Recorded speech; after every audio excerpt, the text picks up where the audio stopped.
Bonjour, chers amis de la presse. C'est toujours un plaisir de vous accueillir au siège de la MINUSCA pour passer en revue avec vous les principales activités de la mission. Nos chaleureuses salutations également à ceux qui nous écoutent sur Guira FM et Radio Maria. Je suis Uwolo Lakana Ikavi et j'assume l'intérim du porte-parole de la mission, Vladimir Montero, que vous aurez le plaisir de voir la semaine prochaine. Je suis aujourd'hui en compagnie des porte-paroles de la force, le lieutenant-colonel Com Ndayi Rajie, et de la police, Oana Popescu. Le 17 juillet passé a marqué la Journée internationale de la justice. À cette occasion, c'est une occasion pour nous de revenir sur le mandat et les actions de la MINUSCA en matière d'appui à la justice, y compris dans le cadre de l'installation et du fonctionnement de la Cour pénale spéciale, qui est un pas important dans la lutte contre l'impunité. Nous avons donc un invité spécial aujourd'hui, en la personne de Fortuné Dako, qui est le chef adjoint de la section des affaires judiciaires et pénitentiaires de la MINUSCA et chef de l'unité d'appui aux juridictions et aux poursuites. Mais en attendant de lui donner la parole, nous allons passer en revue les principales activités de la mission.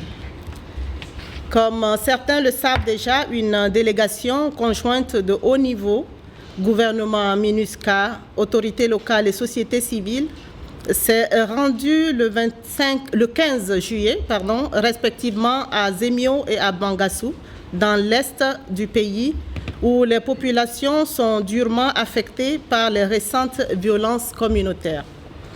Conduite par le représentant spécial du secrétaire général des Nations Unies et chef de la MINUSCA, Parfait Onanga Anyanga, la délégation était composée entre autres du ministre des Affaires étrangères, Charles Armel Douban, de la ministre des Affaires sociales et de la Réconciliation nationale, Madame Virginie Baïkoua, du commandant de la force, le général Bala Keïta, des autorités locales et des membres de la société civile. Cette visite, la première d'une série, s'inscrit dans le cadre d'une caravane de la paix qui poursuit 4 objectifs principaux. Mettre fin immédiatement aux hostilités, établir un ou plusieurs couloirs humanitaires pour venir en aide aux populations sinistrées, dont plus de 22 000 se trouvent dans la zone de Zemio. Reprendre progressivement le contrôle des zones sous tension afin de promouvoir le dialogue comme seule option viable de sortie de crise et créer les conditions d'un déploiement conjoint avec les forces de sécurité intérieure et de défense pour une meilleure sécurisation du pays. Toutes ces actions sont urgentes et sont menées en étroite coordination avec les autorités nationales compétentes. La caravane de la paix va se poursuivre et s'élargir à d'autres localités où des tensions semblent émerger, surtout dans la partie sud-est du pays. Un accord de partenariat a été signé le 17 juillet entre la MINUSCA, l'Union européenne en tant que délégation, et la mission militaire de l'Union européenne, EUTM-RCA. Dénommé Plan de soutien sur la réforme du secteur de la sécurité et l'état de droit en RCA, le document vise à définir clairement la répartition des rôles entre l'Union européenne et les Nations unies dans le domaine de leur appui à la RCA dans le cadre de la réforme du secteur de la sécurité et la promotion de l'état de droit. Ce document énonce les principes de coopération entre les signataires. Le plan met aussi en relief la primauté du leadership et l'appropriation nationale du processus de réforme du secteur de la sécurité. Cette semaine a aussi été marquée par la visite du secrétaire général adjoint aux affaires humanitaires et coordonnateur des secours d'urgence Stephen O'Brien, qui est venu faire sa propre évaluation de la situation humanitaire grave dans le pays. Il a été reçu par le chef de l'État et a eu des échanges avec plusieurs autres personnalités du gouvernement. Il s'est également rendu à Bangassou, où il a discuté avec les autorités locales et les membres de la société civile. Hier, 18 juillet, a marqué la journée internationale Nelson Mandela. Dans son message à cette occasion, le secrétaire général des Nations Unies, Antonio Guterres, a souligné que Nelson Mandela demeure une source d'inspiration pour le monde entier, grâce au courage et à la compassion dont il a fait preuve, ainsi qu'à son engagement en faveur de la justice sociale, de la liberté et de la paix. Chacun d'entre nous, dit toujours le secrétaire général, peut apporter sa contribution en promouvant la paix, les droits de l'homme, le développement durable et une vie digne pour tous. La semaine a également vu la publication de la déclaration du président du Conseil de sécurité sur la situation en Centrafrique. Une copie de cette déclaration vous sera remise à la fin de cette conférence de presse. À Bria, l'équipe DDR de la MINUSCA a finalisé l'élaboration de la cartographie des activités génératrices de revenus. Au total, 91 projets pour 980 bénéficiaires ont été identifiés et seront mis en œuvre dans 6 localités, notamment Bornou, Pia, Ndjirasso, Balengere, Bakonji et les sites de déplacés de PK3. À Kagabandoro, les sections DDR et UNOPS ont conduit la revue stratégique du projet des activités génératrices de revenus, au cours de laquelle 70% des projets ont été examinés. Il faut rappeler que 35% de ces projets sont déjà finalisés. Au niveau de la violence, de la réduction de la violence communautaire, 766 jeunes ex-combattants ont reçu le vendredi 14 juillet leur certificat de fin de formation en agropastoralisme. Ces lauréats font partie du second groupe de bénéficiaires du projet de réduction de violence communautaire mis en œuvre par la MINUSCA. La troisième phase de ce projet qui va suivre vise à former 594 bénéficiaires dans les domaines tels la mécanique, l'électricité, la conduite et le commerce et l'informatique. Et toujours dans ce domaine, à Pawa, 4 sessions de sensibilisation sur le pardon et la réconciliation ont été animées respectivement dans les villages de Bilakare, Gouzé, Pawa Sud et Talé. Au total, ce sont 334 personnes, parmi lesquelles 93 femmes qui ont pris part à cette activité. Au chapitre des droits de l'homme, depuis la semaine dernière, la MINUSCA a pu surveiller et documenter à travers le pays 87 incidents d'abus et de violation des droits de l'homme ayant affecté au moins 90 victimes. Les groupes armés indexés sont entre autres le FPRC, les Anti-Balaka, le MPC et différentes factions d'ex-Seleka. Les incidents recensés sont entre autres relatifs à la menace de mort, à des traitements inhumains, cruels et dégradants, à des atteintes à l'intégrité physique et morale, à des enlèvements et à la violence sexuelle, à des pillages et à des privations de liberté.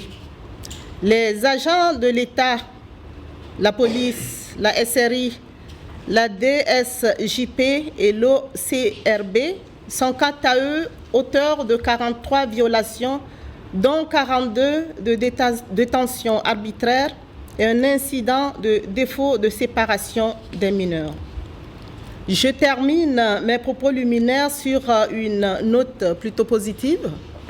Suite à des informations d'augmentation de l'insécurité reçues par l'intermédiaire d'un agent de liaison communautaire de la MINUSCA, de la part des habitants de Dédengue 1 et 2 dans le 4e arrondissement, les casques bleus ont intensifié les patrouilles, y compris à des heures tardives.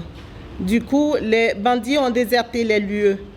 Selon les autorités locales, le calme est revenu depuis grâce à l'intensification de ces patrouilles dans ces zones. Et les chefs de ces quartiers ont adressé leurs vifs remerciements à la MINUSCA.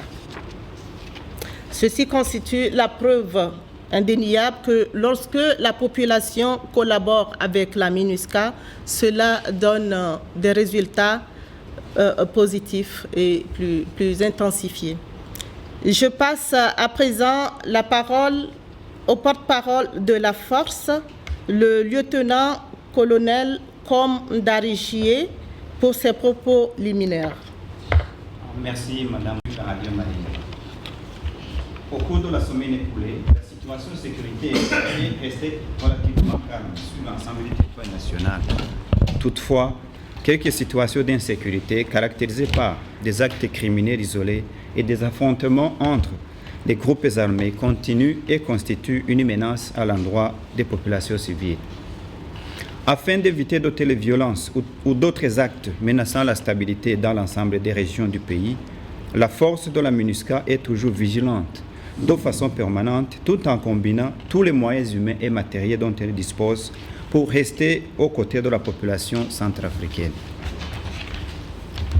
À Bangui, la capitale connaît actuellement une situation de sécurité globalement stable, malgré quelques coups de feu qui se font entendre surtout la nuit.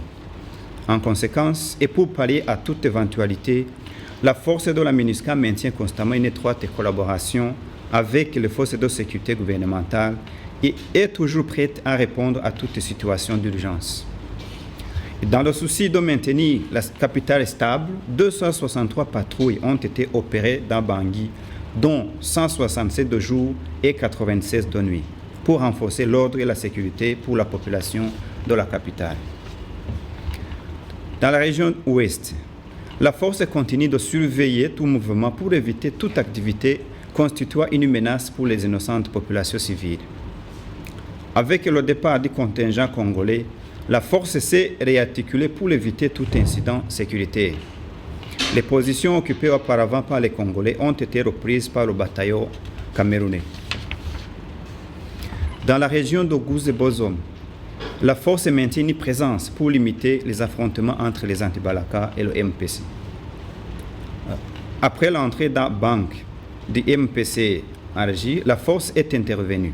L'ensemble de la population avait fui la ville qui est déserte, mais heureusement, aucun assassinat de civils n'a été commis. Un détachement de la force sur place a pour mission d'empêcher toute exécution sur la population civile. Dans cette même région, la force a effectué 832 patrouilles dans différentes zones composant la région. Les patrouilles de longue et de courte distance continuent pour renforcer et maintenir la sécurité dans toute la région.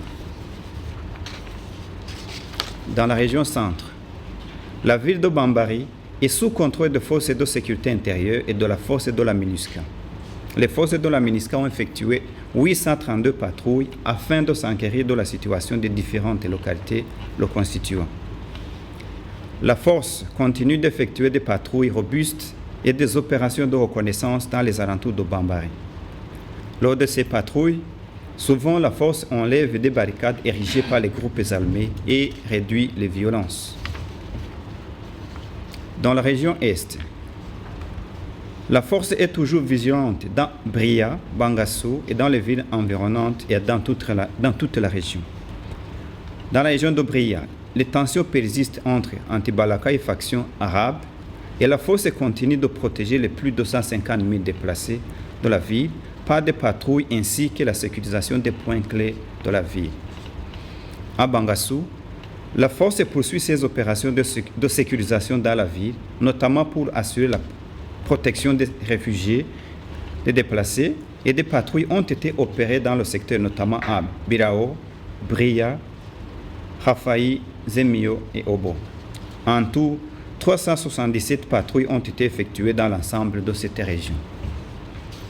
En plus, au cours de la semaine écoulée, la force a poursuivi ses actions d'appui à la restauration de l'autorité de l'État. La force a mené 1798 patrouilles à l'intérieur du pays et aux abords de la capitale, dont 77 patrouilles de nuit, pour éviter tout ce qui pourrait nuire à la sécurité, protéger la population civile contre toute violence, la rassurer et instaurer la confiance. Dans le cadre de la protection civile, pas mal d'opérations de protection civile ont été menées par la force et dans toutes les régions du pays.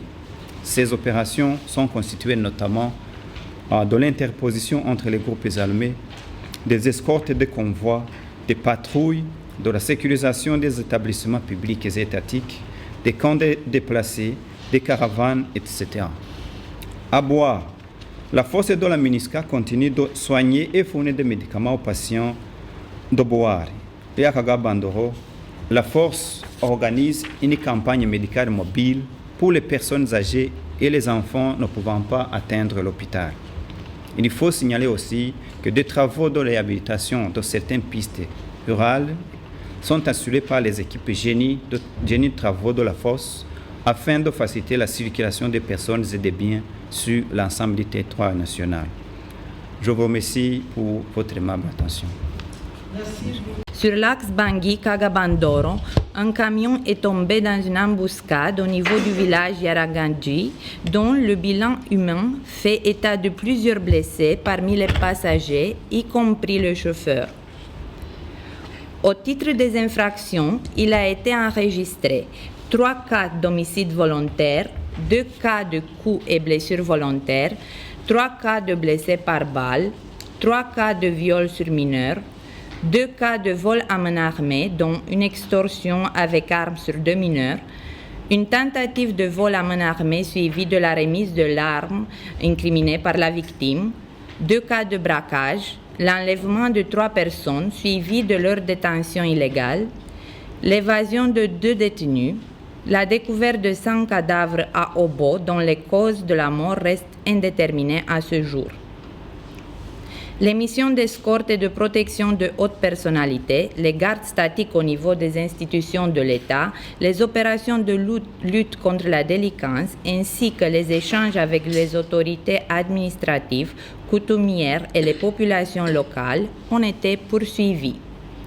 La police de la MINUSCA continue sa collaboration avec les forces de sécurité intérieure et les autorités locales pour protéger les populations civiles. On peut noter qu'à Bria, la FPU Mauritanie est arrivée cette semaine avec son effectif au complet et a débuté sa période de formation afin de se rendre très rapidement opérationnel sur le terrain. Dans le cadre de l'appui à la justice, le 11 juillet 2017, l'UMPOL a sécurisé le transfèrement de 3 détenus de Kagabandoro à Bangui, mis en cause pour meurtre, vol à main armée et détention illégale d'armes à feu. Les détenus arrivés à l'aéroport international de Bangui ont été transférés par une patrouille de la FPU vers le service de recherche et investigation. Le 13 juillet, l'UMPOL a contribué à la libération de 3 personnes détenues illégalement à Bria, soupçonnées de sorcellerie. Le même jour, sous escorte de la FPU, une équipe composée d'UMPOL et des droits de l'homme s'est rendue sur place et par une négociation efficace, elle a obtenu la libération de ces 3 personnes. L'intervention de l'UMPOL a été requise afin de procéder aux constatations d'un accident mortel de la circulation survenu le 15 juillet à Baboua qui a fait 3 morts et 3 blessés. Arrivée sur les lieux, la FPU a procédé aux investigations et a assuré le transport des dépouilles des 3 victimes à la morgue de la ville de Boar et des blessés à l'hôpital préfectoral pour des soins appropriés. Le chauffeur, qui a survécu, sera entendu par les enquêteurs sur sa responsabilité éventuelle. Parmi les activités de l'UMPOL, on peut aussi noter les 16 et 17 juillet 2017 l'interpellation avec l'appui de la force MINUSCA des 2 présumés auteurs de plusieurs braquages à Cagabandoro. Une enquête est diligentée pour remise des mises en cause à la justice. Les dits présumés auteurs ont été placés en garde à vue dans le centre de détention temporaire de la MINUSCA. Dans le domaine du renforcement des capacités, le 14 juillet 2017, à Bangui, les commandants des contingents UMPOL ont participé à une formation délivrée par l'unité de conduite et discipline sur le thème des abus et exploitations sexuelles. La sensibilisation a aussi porté sur les mesures statutaires et disciplinaires ainsi que sur le devoir de rapporter toute inconduite. Le 12 juillet, une délégation composée du chef d'état-major de la gendarmerie, du directeur général de la police, du chef du centre d'information et coordination et du coordinateur par intérim des PCU a visité les autorités de la police et de la gendarmerie centrafricaine déployées à Bambari. Cette délégation a visité le commissariat de police et la caserne de gendarmerie dans le but d'évaluer objectivement les besoins pour la réhabilitation des infrastructures des forces de sécurité intérieure. Au sujet du concours de recrutement des 500 policiers et gendarmes, les candidats retenus feront l'objet d'une enquête de moralité avant d'intégrer les écoles de police et de gendarmerie, une fois que les travaux de réhabilitation auront été achevés et les programmes de formation finalisés. Je vous remercie. Merci beaucoup. De la MINUSCA se réjouit d'être associé à la conférence de presse de ce matin. Notre présence s'inscrit dans le cadre de la célébration le 17 juillet 2017 de la Journée internationale de la justice internationale. Cette année, comme vous le savez, le bureau extérieur de la Cour pénale internationale en Centrafrique a voulu donner une connotation particulière à cet événement en organisant à Bambari une célébration qui lui a permis d'échanger avec la population sur le thème « Les violences contre la population civile en République centrafricaine ne resteront pas impunies. La justice pour tous, gage de paix durable, impunité zéro. » La MINUSCA s'est associée à cette initiative, d'une part en raison de l'attachement des Nations Unies à la justice impartiale, une justice, qu'elle soit nationale ou internationale, qui mobilise toute l'énergie donc des Nations Unies. Mais la MINUSCA s'est également associée à l'événement de Bambari du 17 juillet dernier en raison du mandat que lui a confié le Conseil de sécurité des Nations Unies dans sa résolution 2301-2016. Et en vertu de ce mandat, la MINUSCA doit apporter son assistance en faveur du renforcement de l'état de droit et de la lutte contre l'impunité, y compris en appuyant l'opérationnalisation et le fonctionnement de la Cour pénale spéciale en Centrafrique. Ce mandat implique également que la MINUSCA intervienne en faveur de l'action de la justice nationale et internationale, notamment en concourant à l'arrestation en vue de leur présentation aux juridictions des auteurs de graves violations des droits de l'homme en Centrafrique. Ce mandat, la MINUSCA le met en œuvre à travers ses composantes militaires, police, droits de l'homme et affaires judiciaires et pénitentiaires, ces différentes composantes depuis 2014 œuvrent inlassablement et ont apporté aux autorités policières et judiciaires centrafricaines des appuis multiformes qui ont aidé à relancer la chaîne pénale et à faire poindre à nouveau l'espérance de la justice pour le peuple centrafricain.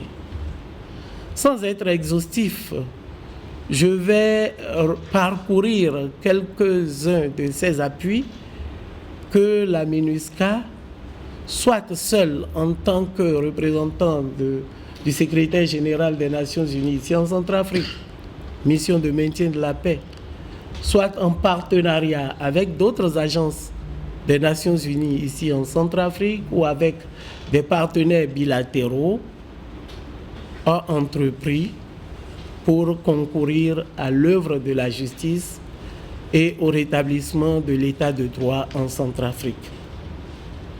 Je disais donc que je ne serai pas exhaustif. Au nombre des actions, nous avons l'appui à l'opérationnalisation de la Cour pénale spéciale. Comme vous le savez, lors du forum de Bangui en mai 2015, les représentants du peuple centrafricain ont insisté pour une lutte hardie contre l'impunité.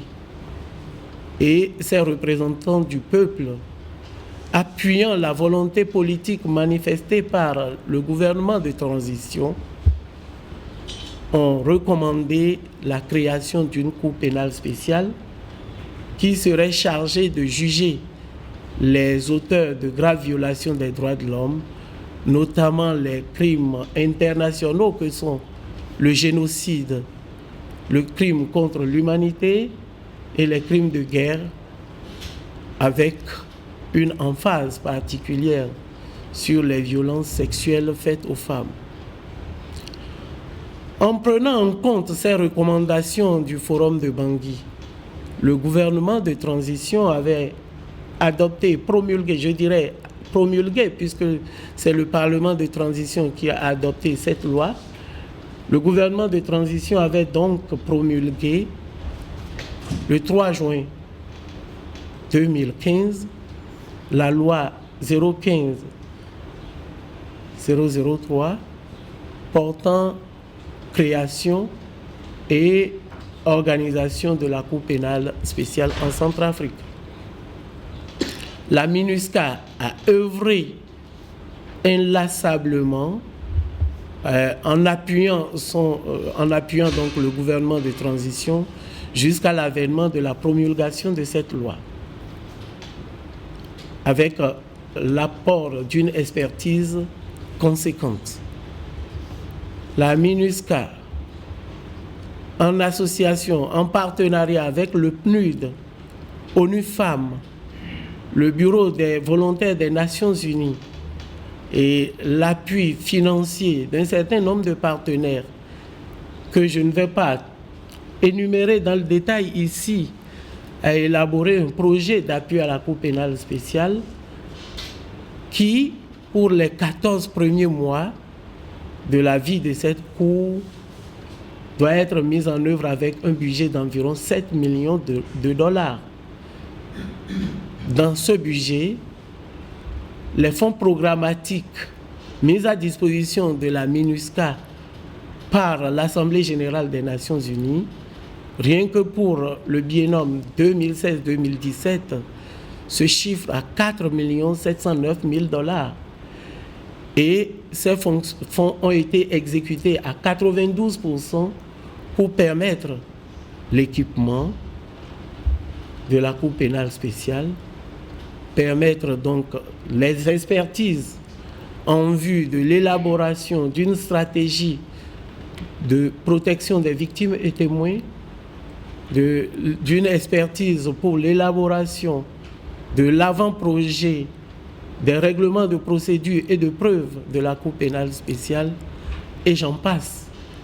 Dans le cadre de l'opérationnalisation de la Cour pénale spéciale, la MINUSCA a apporté son appui pour la sécurisation des magistrats qui ont déjà été nommés. Vous savez très bien tous, ici présents, que le 30 juin 2017, les premiers magistrats de la Cour pénale spéciale qui ont été nommés ont prêté serment devant l'Assemblée solennelle de la Cour de cassation, présidée par le président de la République.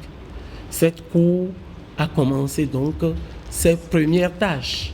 Je ne suis pas la représentante de la Cour, je ne vais donc pas aller loin dans ce que la Cour fait, mais j'insiste sur l'appui de la MINUSCA à cette Cour pénale spéciale. La MINUSCA apporte également son appui aux autorités judiciaires de droit commun, les cours d'appel, les tribunaux de grande instance, les juges d'instruction dans la conduite des procédures portées devant ces juridictions. Ainsi, grâce à la MINUSCA, au PNUD et à ONU Femmes, dans le cadre d'un projet conjoint d'appui à la lutte contre les violations des droits de l'homme et à la relance de la justice en Centrafrique, la MINUSCA et ses partenaires donc ont pu aider la Cour d'appel de Bangui à reprendre ses sessions criminelles, ce qui a permis donc l'organisation d'une session criminelle en 2015 et d'une autre en 2016. Nous travaillons actuellement les mains dans la main avec les autorités judiciaires, le PNUD, ONU Femmes, avec le financement du département d'État des États-Unis pour l'organisation des sessions criminelles 2017 à Bangui et à Bouar. Dans ce cadre, beaucoup d'équipements ont été fournis aux autorités judiciaires, que ce soit au ministère de la Justice, à la Cour d'appel de Bangui, à la Cour d'appel de Bouar. La MINUSCA, à travers ses projets à impact rapide, a aidé à la réhabilitation de beaucoup d'infrastructures judiciaires déjà. On peut citer, à titre d'exemple, Bimbo, le tribunal de grande instance, Bambari, Bouar, Sibut est en cours, Mbaïki est achevé, et comme je le disais, pour ne citer que ces infrastructures judiciaires, Kagabandoro est en cours. Des infrastructures pénitentiaires ont été également réhabilitées à Bangui, à Bimbo pour les femmes, à Bambari, c'est en cours, à Bria, c'est initié, lancé, et n'était-ce les violences qui ont ressurgi dans cette localité, ces travaux seraient avancés ou, pour ne pas dire, achevés. Obo, Bangassou, c'est autant de localités qui ont vu donc l'action de la MINUSCA en ce qui concerne la réhabilitation des infrastructures pénitentiaires. Et pour aider le pays à relancer son système pénitentiaire, la MINUSCA a mobilisé, à la date d'aujourd'hui, 96 spécialistes des affaires pénitentiaires fournis par différents gouvernements, la Suède, le Canada, le Bénin, le Burkina Faso, le Rwanda, le Sénégal, le Cameroun, pour ne citer que ceux-là, 96 donc spécialistes des affaires pénitentiaires, qui sont répartis dans les différentes prisons du pays pour aider à leur sécurisation, pour concourir également à leur fonctionnement. Grâce à ces spécialistes des affaires pénitentiaires, on a pu observer, par exemple, à Ngaragba, les évasions massives du genre de celles qu'on a observées, par exemple, en septembre et octobre 2015. D'autres spécialistes professionnels ont été mobilisés par la MINUSCA qui appuient au quotidien les autorités judiciaires.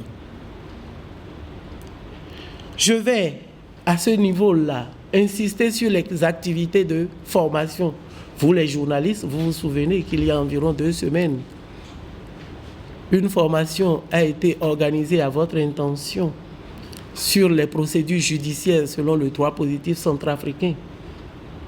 Grâce à l'intervention de la MINUSCA, et à l'appui de l'ambassade de France. Cette formation s'est déroulée ici, à Bangui, avec en appui la diffusion d'un guide du journaliste sur les questions de procédure judiciaire. Si parmi vous ici, il y en a qui n'ont pas reçu ce guide, manifestez-vous, mais je sais que de vos organes, des gens sont venus assister à cette formation et ont dû vous rendre compte.